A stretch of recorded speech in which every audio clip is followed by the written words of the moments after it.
Don't judge each day by the harvest you reap but by the seeds that you plant. I travel not to go anywhere, but to go. I travel for travel's sake. The great affair is to move. There is no duty we so much underrate as the duty of being happy. By being happy we sow anonymous benefits upon the world. We are all travelers in the wilderness of this world, and the best we can find in our travels is an honest friend. You think those dogs will not be in heaven.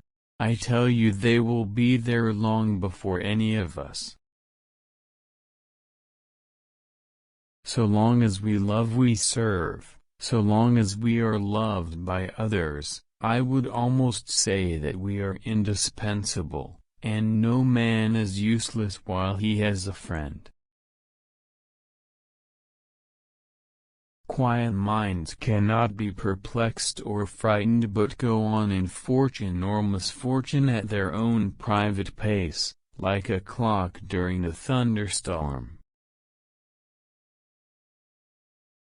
To be what we are, and to become what we are capable of becoming, is the only end of life. In each of us, two natures are at war, the good and the evil. All our lives the fight goes on between them, and one of them must conquer. But in our own hands lies the power to choose what we want most to be we are.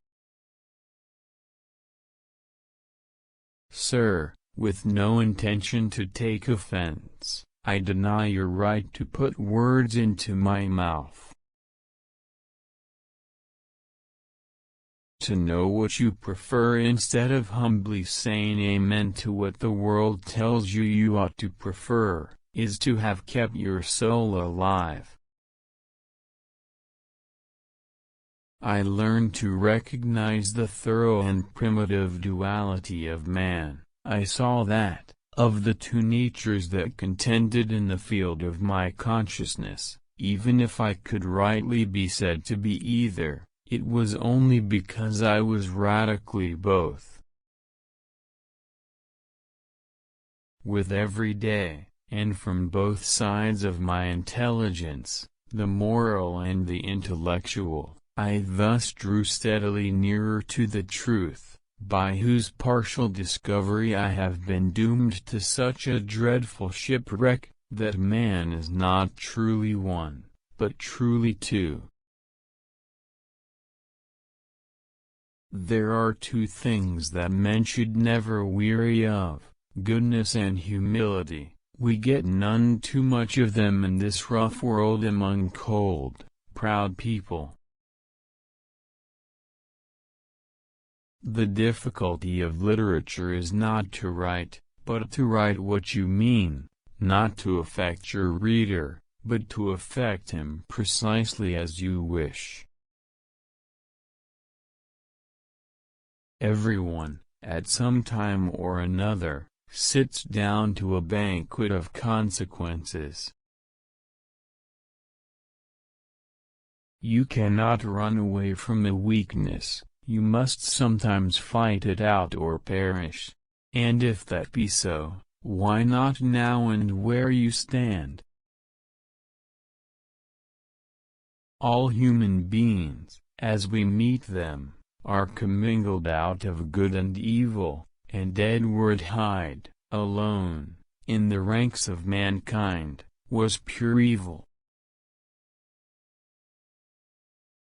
I sat in the sun on a bench, the animal within me licking the chops of memory, the spiritual side a little drowsed, promising subsequent penitence, but not yet moved to begin.